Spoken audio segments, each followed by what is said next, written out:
Good evening. I'm David Levine. I'm co-chair of Science Writers in New York. Joe Bonner, my co-chair, is producing this. He's behind the scenes.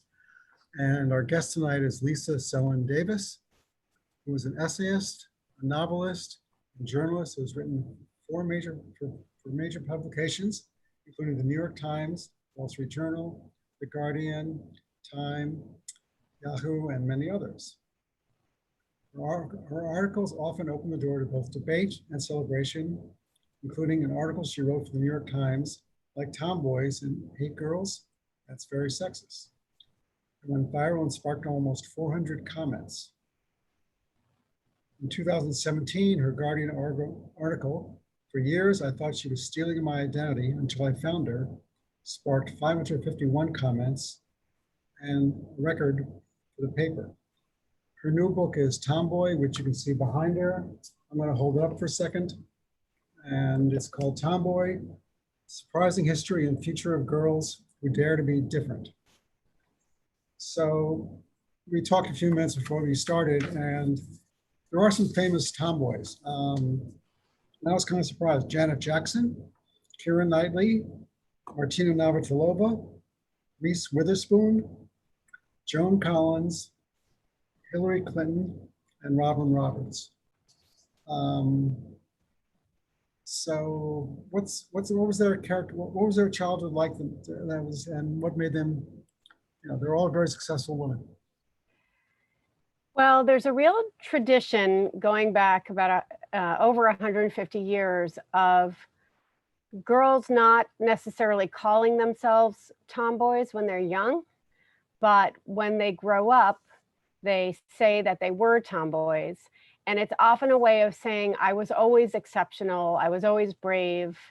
I never conformed to the gender rules and roles that were laid out for me. And it's very generational. So in the 1970s, when some college professors polled their students to ask how many of you were tomboys, something like 70% said they had been. But we know that not that many girls are really that tomboyish even back then.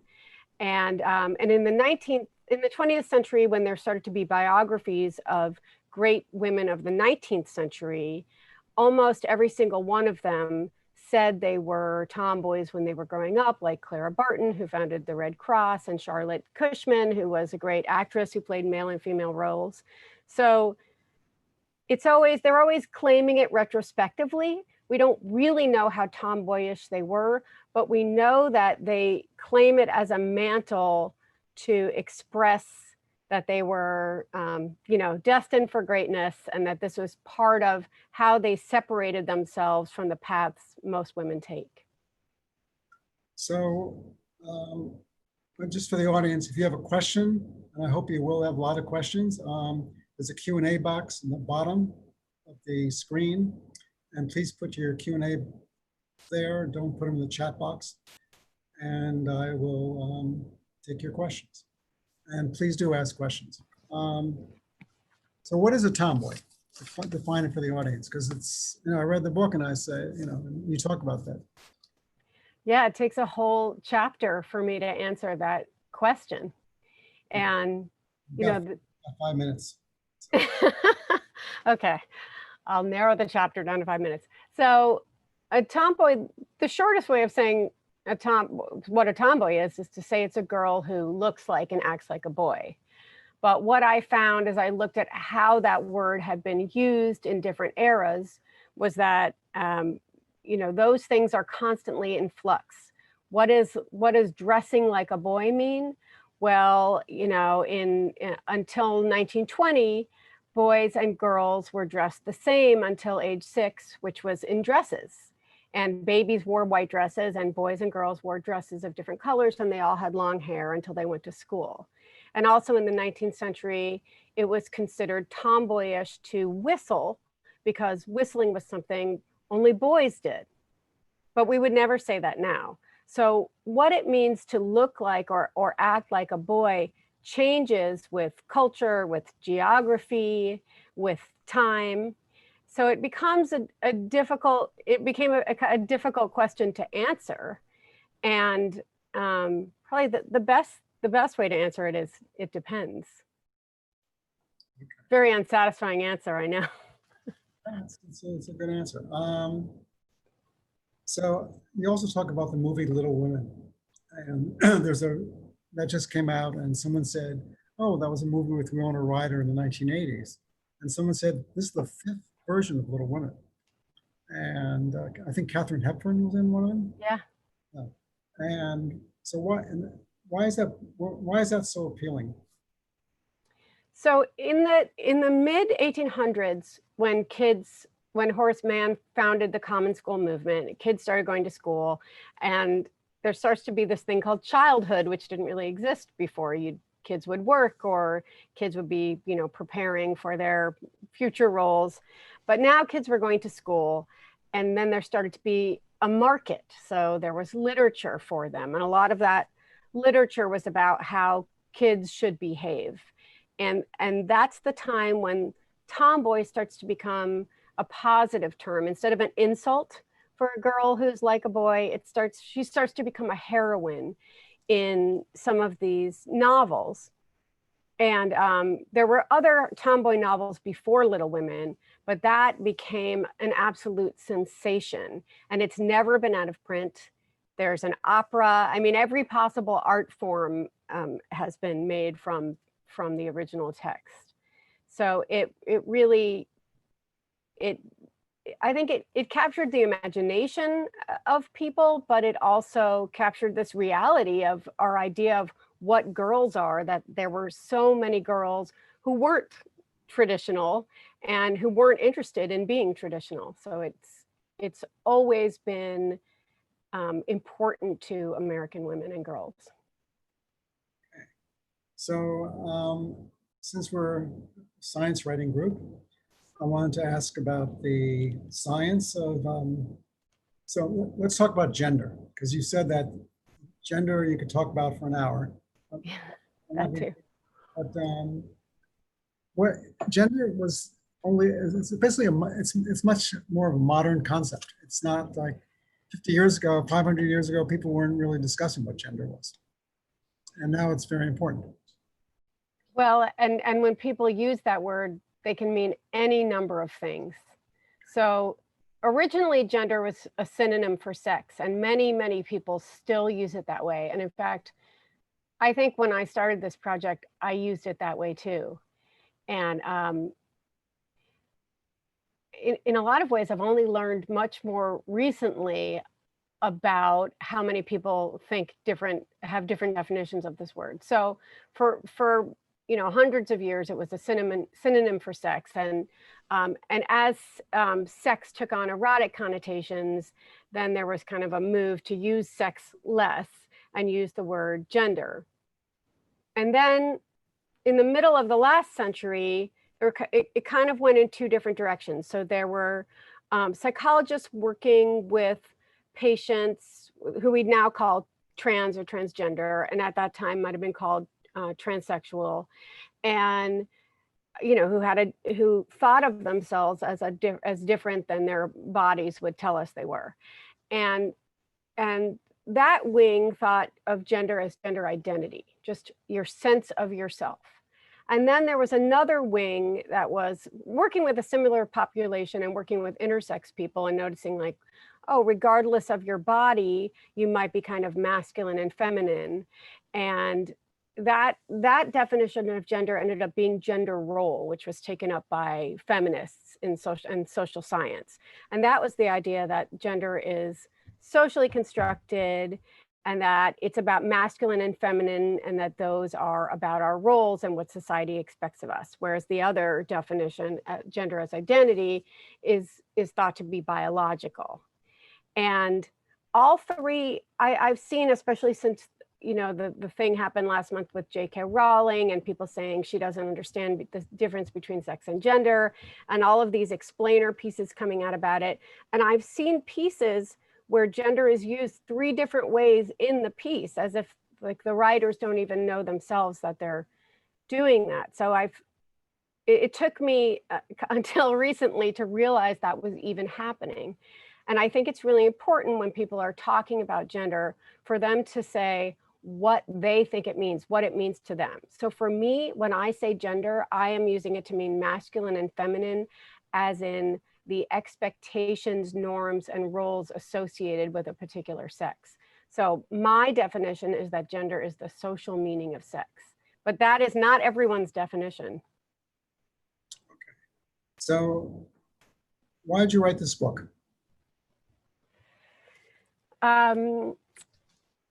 I originally started writing about my family's experience, which was having a child who, when kids started really segregating, mostly by sex or gender, and kind of all acting the same way, that I had a kid who was going off in her own direction.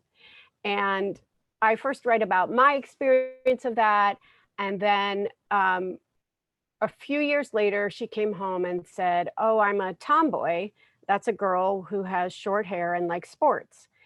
And I had not ever thought of that word and never associated that word with her. And it was at that moment that I thought, oh yeah, tomboys were a big part of my youth. They were everywhere in the media. They were everywhere in literature. And they were everywhere on the playground. And in fact, I had short hair and I wore unisex striped turtlenecks and, you know, athletic shorts with white piping and keds. And we were all kind of dressed the same. And when I looked around, I thought, wow, kids are not dressed the same at all anymore. No girls look like that. In fact, when a girl does look like that, it's so confusing for adults that they can't even believe that you could identify as a girl and be like that.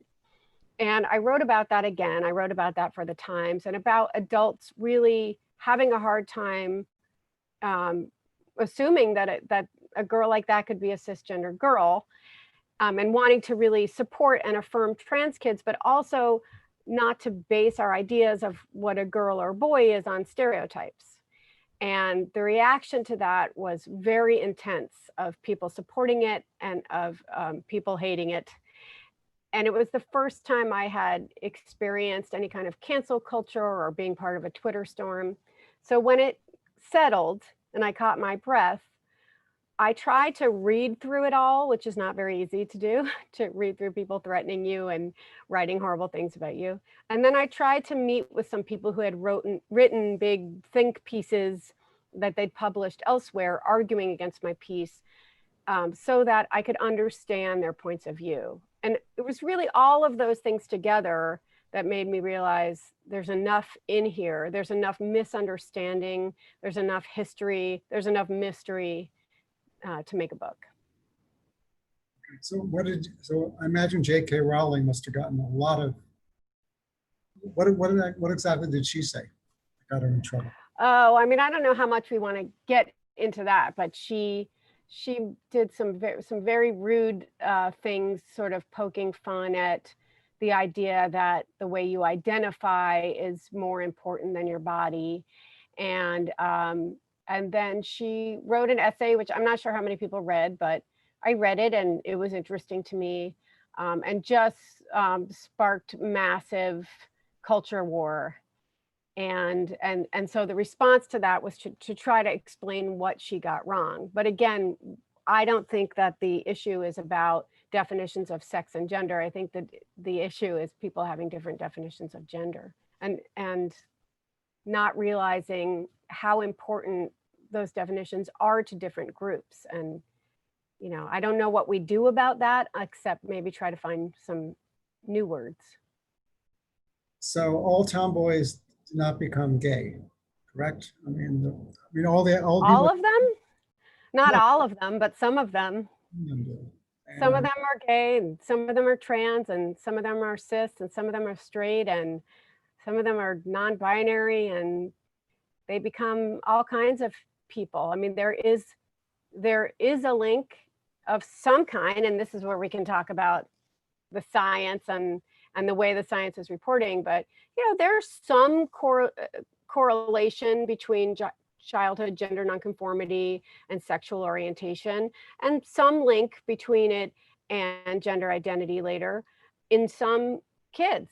you know, my argument is that looking for a direct link between how someone dresses or who they play with or what kind of toys they want to play with and what colors they like and who they're going to be is not the right place to be looking, is not a necessary place to put our attention.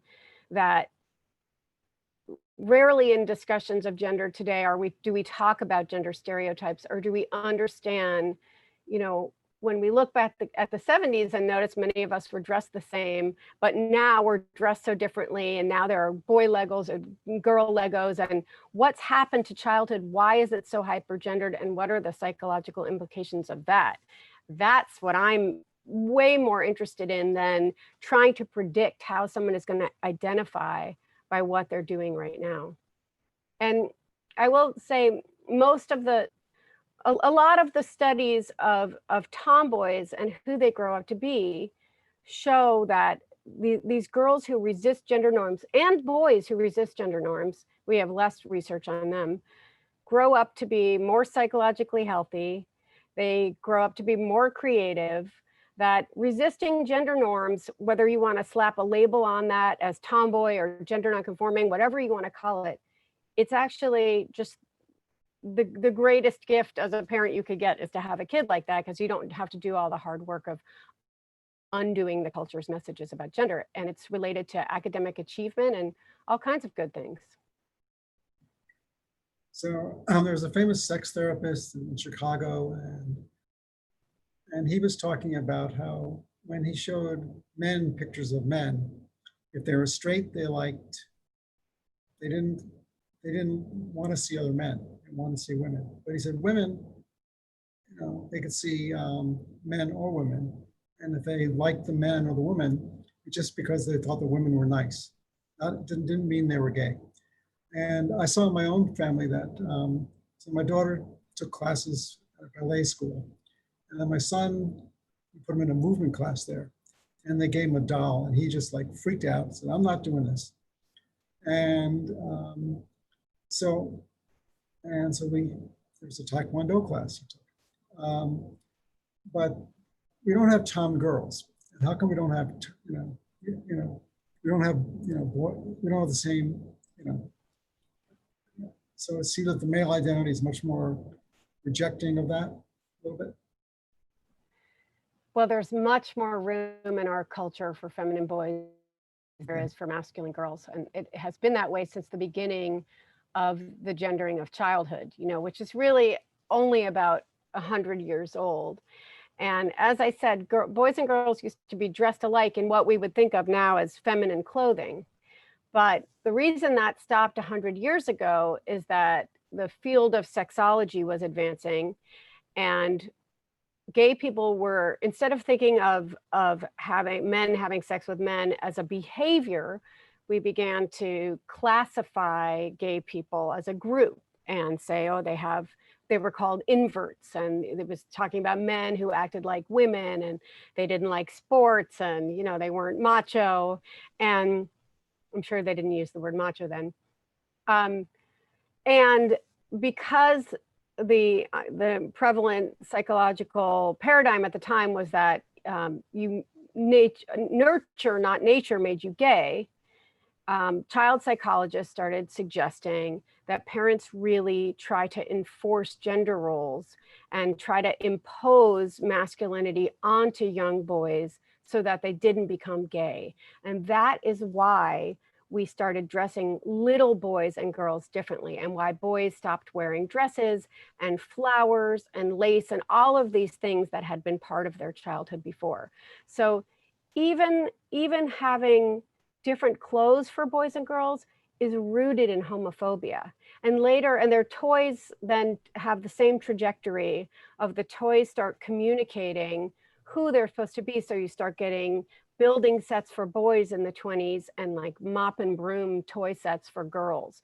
All of their material worlds start communicating to them who they should be because of their bodies. And it's mostly about sexism and homophobia. Well, I was kind of interested. I was watching a movie about Laurel and Hardy, And the Laurel and Hardy films, they always slept together in the same bed. They always wore those, pajamas, Nightgowns. Yeah. nightgowns. And no one ever thought, oh, these guys, no one, it never occurred to anybody to think that this was unusual. But now, Right. now it would be. So I do want to talk about nature versus nurture because that's a great topic in science. And so the tomboy, I mean, you can have four girls and one might be a tomboy or two, but is there any consensus as to whether a person is born to be a tomboy or not born to be a tomboy? Or it's just where they're nurtured? And a follow-up question, what kind of nurturing makes a tomboy? Well, that's the great debate. And it's kind of amazing how that debate rages on and shifts in different eras. And I believe that we're in more of a nature zeitgeist right now. And that zeitgeist affects what kind of science people partake of and what questions they ask. So we can only get answers to the questions we ask. And my hope is that people will start asking different questions. But I found the science around gender really fascinating and fraught and confusing. And at one point I went to two different gender conferences in the Bay Area. One was an academic gender conference, and the other was in which basically gender had that more feminist social science definition of constructed roles, stereotypes, etc. And I went to another one that was for families of trans kids and gender creative kids. And both completely wonderful and inspiring conferences. But I was fascinated to see that they took the exact same research about hormones and the brain and gender identity and interpret it completely differently. So at the social science gender conference, they looked at this research that said girls who had been exposed to testosterone in utero had a slightly higher incidence of non-cisgender gender identity, more likely to be trans or identify as boy or maybe be non-binary. And it was somewhere between 5 and 10%, as opposed to maybe somewhere around 1% in the general population, though no one knows any of these numbers for sure. And at the gender conference, that was presented as, this is not statistically significant. Hormones might have a small effect somehow on gender identity. And at the other conference, it was presented as gender identity is biological and it comes, it's influenced by hormones. And it was the exact same research. And it was people, again, needing to either have gender as a construct for their agenda or needing to have gender as biology for their agenda. And I really felt at the end of trying to wade through all of this research, a lot of the research conflicted. You can come up with a thesis and find research to support it. Anything about gender, you can find research to support your thesis. But it seemed to me, again, to be a false dichotomy. It's biological and it's constructed. There's so much, kids in some ways are the way they are. And then there's so much research about how if you show children gender counter stereotypical images, their ideas about what's normal for boys and girls will change. Our culture has changed so many times in so many ways that, obviously our ideas about gender can change, but we're also have some natural tendencies that we're born with. Some kids are sporty and some kids are not sporty. Some kids are artistic and some kids aren't. And boys, girls, and intersex kids, all of them can be any of those things. The first concert I took my daughter to see was Sporty Spice, who said she is a tomboy. Actually, I think what she said was she resented having that label slapped on her to a certain extent, and that people affixed all kinds of other expectations to her about her personality. And it felt like something she couldn't wriggle out of, and changed the way people saw her. They saw her, thought she was like a tough and aggressive, and she didn't like having to carry that particular torch. I just read that recently. When I saw her, she came out in a Yankee hat. So, all right, She's so playing to the crowd. I have questions for the audience. It was New York. I have questions from the audience. So, is your book mostly about the American experience? Are there tomboys across countries? I'm sorry, across different cultures? I'm sure the answer is yes. How do they differ from those in the US or the Western world versus the Eastern world? Well, the book is mostly about American culture, but it definitely delves into gender in different cultures and tomboys in different cultures. And one of the fascinating things that I found that I didn't know about was that in many Asian cultures, the word tomboy basically means butch lesbian, although it can also mean transgender man. And that it is, you know, here people really fret over the tomboy lesbian stereotype, which, you know, 30-something% of the time is true. So, but Americans are Puritan and frightened of sex and, you know, homophobic. So they think that's a problem instead of like, yeah, some tomboys are gay. Whereas in many other countries, those two ideas are so glued together that it has become a kind of sexuality. That's the case in Thailand and Vietnam and many Southeast Asian countries.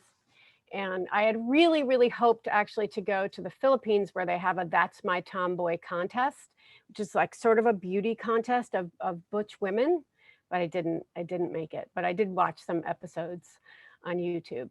And meanwhile, there are, as people understand more and more now, that in a lot of non-Western countries and cultures, that there are different ideas of gender, and that there are third, fourth, fifth genders for people who don't line up neatly either within their gender role. They're not doing, you know, what's expected of them, or they're feminine men, or masculine women, or however they identify, that they came out differently and they're living differently. And some of it doesn't mean they're not oppressed sometimes or discriminated against in these cultures, but they're often understood, like the Fa'afafina of Samoa, you know, as just, yeah, there's more than two kinds. So I go into that a little bit, especially when I talk about non-binary identity. Now, you also talk about the 1980s. There were a lot of TV shows that had prominent tomboys. What were those shows? Yeah, the 1970s and 80s, which is when I was growing up, tomboys were kind of the coolest thing around. Right. So there was a show that started either in 79 or 80 called The Facts of Life, and it had, you know, two main stars, and it was the classic tomboy versus the girly girl, and it was the classic dark-haired working class tomboy versus the blonde super rich girly girl. Same in Little House on the Prairie, you know, over and over. Those two types of girls are pitted against each other, and the tomboys were always the heroines. Christy McNichol, Tatum O'Neal. She was blonde, which was new for the era to have a blonde tomboy. But yeah, they were the heroines of anything they starred in, and they were really, really common. They were all over the place. And it's not so common today.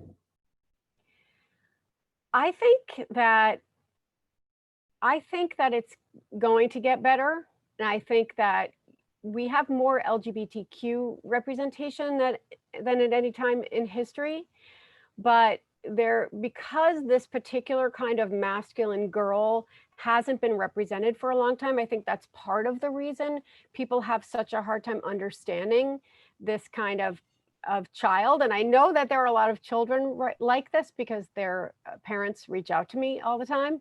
So they're out there, and people have forgotten, oh, this is a normal variation of girlhood too.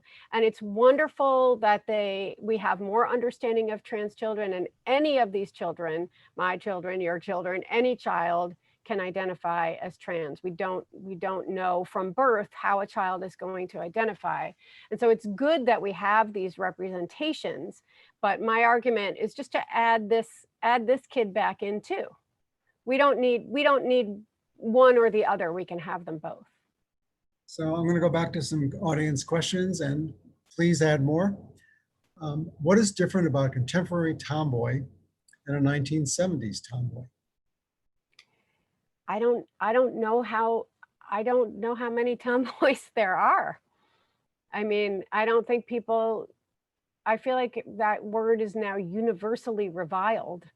And, you know, what I noticed was that there were two classes of articles arguing against tomboy, and that actually many times since the late 1800s, there have been articles saying we can't use that word anymore, it's sexist.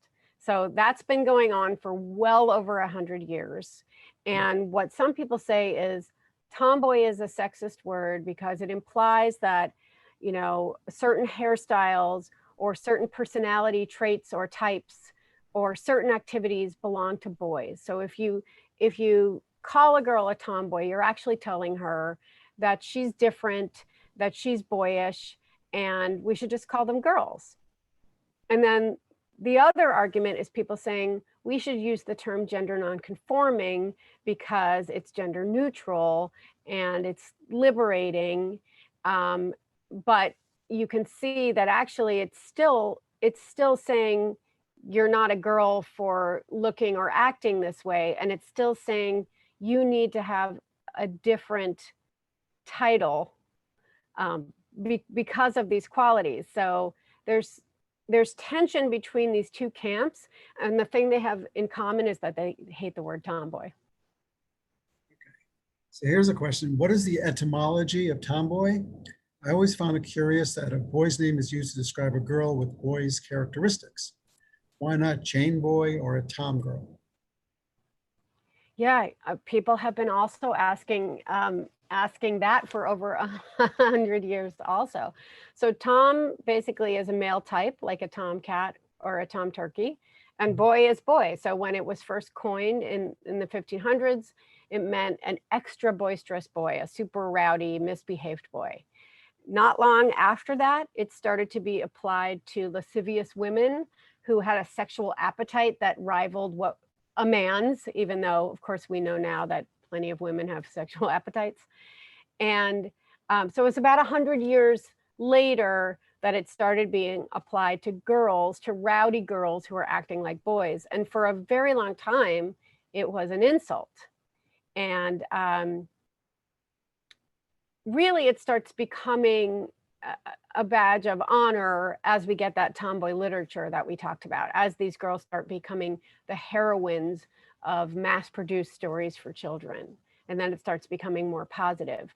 But in the 1900s, there was a movement to try to raise girls, specifically white girls, as tomboys so that they'd be healthy. And that's actually has a creepy, sad, racist history that is about the birth rate declining and the fear among white people that those, you know, women in their corsets and crinolines would have trouble procreating, that frailty was connected to femininity.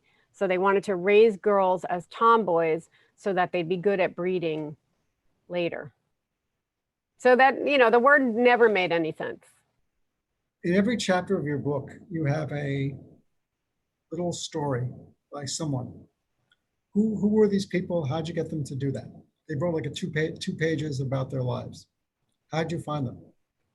Well, when I first started doing research for the book, I didn't know anything about tomboyism, and I hadn't been a tomboy, though I had plenty of pictures of myself dressed very tomboyishly since I was a child in the 70s.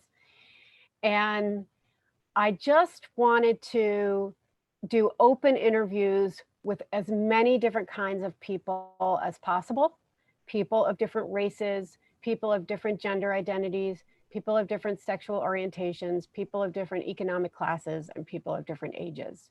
So I just put the call out everywhere I could on social media, to friends, mass emails, and also created a survey and just begged people to distribute it widely to anyone who had identified as a tomboy as a child, regardless of who they were now. And also some children filled it out. You know, there are a couple children still using that word, even though I said there are hardly any.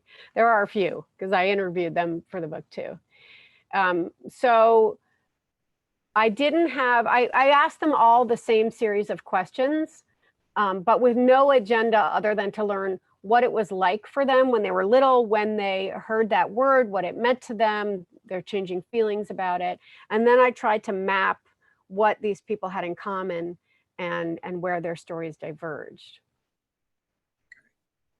So someone said, what surprised you most in your research and writing process?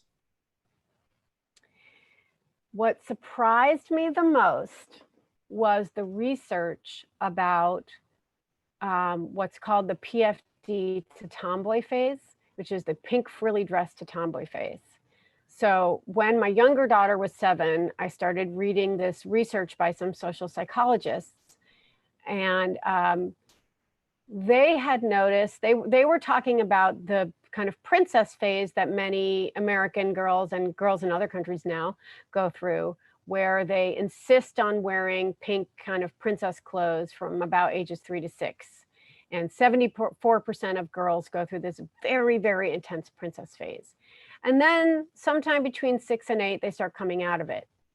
And they go through a tomboyish phase where they start saying, I hate pink, and I hate dresses, and I hate princesses. And they reverse course on everything that they'd been working so hard to perfect. And at first, the psychologist thought that that was because of gender constancy, which is the idea that of kids understanding that their membership in a sex group isn't dependent on what they wear or what they look like or what they do. It's their body, and that they can wear pants and they'll still be a girl. But they found that boys, that didn't happen to boys. They didn't turn 6 or 7 and say, oh, boys, it doesn't matter what I wear, so I'm going to wear pink dresses to school and grab a tiara. Boys, in fact, became more rigid about having to perform boyhood. And that's when they realized that in addition to understanding gender constancy, these girls and boys were learning that girls are lower on the totem pole, that what's marked as feminine is devalued in society. So they start rejecting it. And a lot of what's marked as feminine is somewhat random, like pink and flowers and glitter and rainbows and hearts and unicorns. So when girls are saying, ooh, I hate all that stuff, and when boys are saying that too, they're all saying, oh, anything that's marked as girly is worse, and I need to separate myself from that. And so it's really about girls internalizing sexism. And that shocked and depressed me, and also changed the way I responded to kids who would say, I hate pink, and to parents who would say, you know, one parent had said to me, well, my daughter doesn't, you know, like anything pink, so she doesn't want to play with those girls. And I thought, you know, pink is the color of sunsets and flowers, and it's ridiculous that you have to reject it because it's associated with girls. What kind of message is that, you know, for young girls? Someone asked, are there efforts to address the hypergendered childhood that the market and society has created? I feel bad for tomboys faced with all that pink.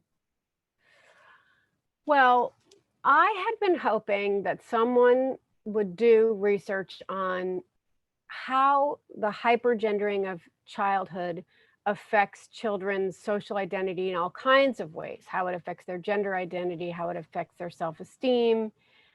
I am kind of shocked at the lack of interest in gender stereotypes, as if they're just a real and biological thing that we just have to contend with, as opposed to it's gotten so much worse, and our definition of normal has gotten so much narrower, and we've done all this work to create space for gender diversity in adulthood, but we have these incredibly restrictive ideas of what's normal for boys and girls. And again, you know, going back to, we can only answer the questions in science that we ask. So my hope is that scientists, psychologists will take up the question of what is the hypergendering of childhood doing to children? But in the meantime, there are some people correcting course in the marketplace. And a few years ago, I think it's a nonprofit called Let Toys Be Toys, started pressuring toy manufacturers and the toy industry to stop having, for instance, giving Boy Toy of the Year and Girl Toy of the Year awards, which was a thing until recently. And there's been some pushback from Lego, the way they have the boy Legos and the girl Legos that develop different skill sets. There's no reason for that except that it sold a lot of Legos. I mean, that's the reason it's effective, but it's not actually good for children.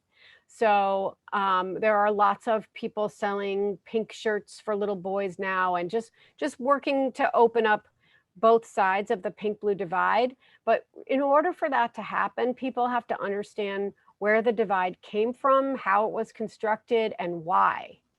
Its roots in sexism and homophobia. And maybe if they understand that, they won't want to participate in it as much. Is it harder to be a tomboy now than it was in the 70s and 80s when all these films had very powerful tomboys who were popular? I mean, from my experience talking to these masculine cisgender girls, and when I say masculine, I would like to have air quotes around it, but girls with short hair who like sports and have played with lots of boys. When I have interviewed them over the past couple of years, they have talked about how hard it is for people to understand them, and how much people make assumptions about their gender identity, and how much they have to make space for themselves in this culture. And when I talked to Kate Bornstein for the book, who's a wonderful trans writer and performer and activist and gender theorist, and Kate said, when you have a kid like that who is having to deal with misgendering, although most of these kids are not that bothered by it, but but just having to explain yourself to the world, whether you're trans or not, you're trans family, because you're navigating the same narrow ideas. You're put in this position to defend yourself.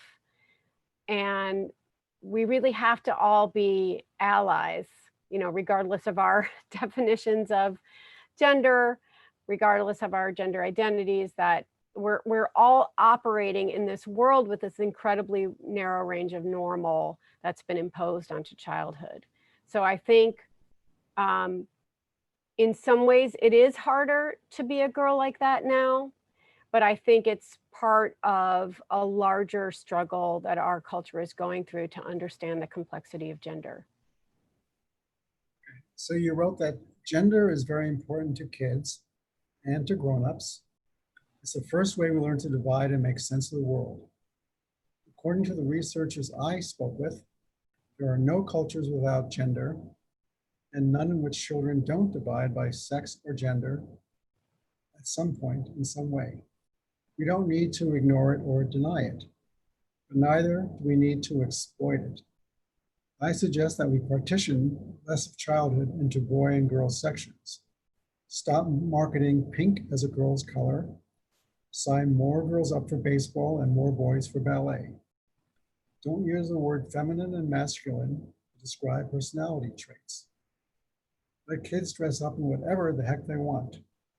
Don't make gender the major focus of their lives. So is this one of the reasons you wrote the book?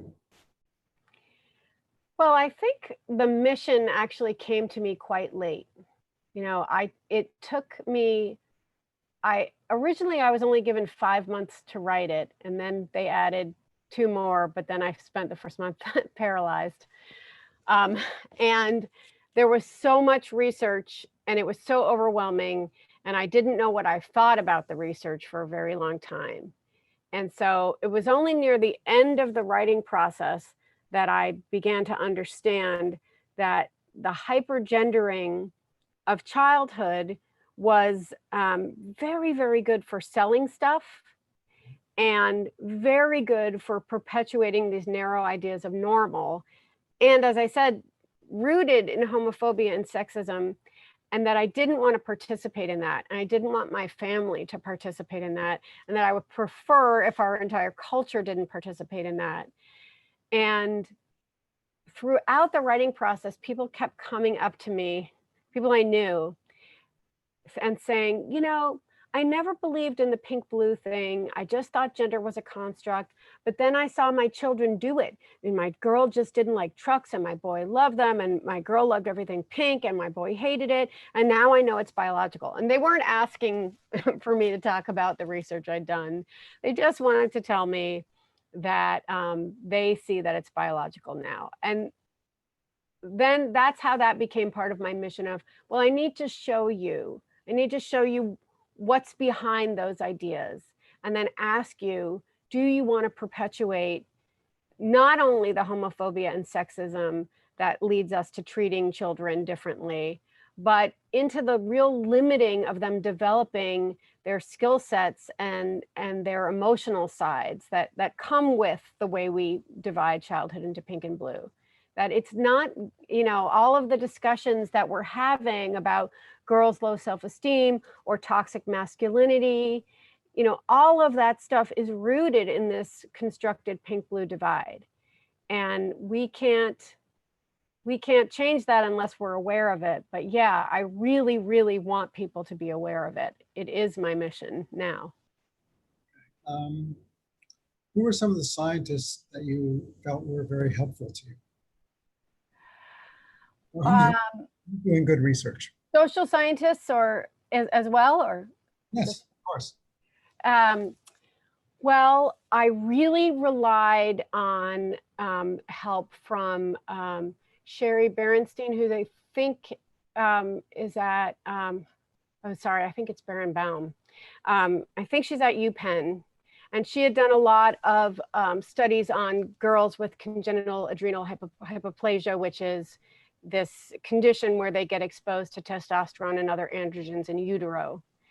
And then Carol Martin at Arizona State, who has done quite a bit of tomboy research and research on toy preferences and really interesting stuff. And I also had some help from a neuroscientist named Lise Elliott. And then I also talked to a sexual neuroscientist named Deborah So, who disagrees with, I think, 99% of what I have to say. I actually really enjoyed talking to her, and I spoke to her recently as I was writing about all these competing definitions of gender. And I thought it was really important for me to interview people who interpreted the data differently than I did, or than some scholars did, and to try to get different viewpoints. So, and then I asked everyone I interviewed, which is pretty unusual, to read everything I included of them, and they could read the whole chapter or the whole book if they wanted, and give me notes on anything, make any corrections. I wanted every person in the book to feel that I had represented them accurately, and their viewpoints accurately, and their experiences accurately. So for a person who disagrees with you 99% of the time, what's the 1% they agreed with? Well, I think we agree that the discussion around gender is so fraught that it's really difficult to even discuss facts. I think there are a couple of facts, and that people are so concerned with being right, that with their interpretations being the only possible interpretation, that it's really hard to learn from each other.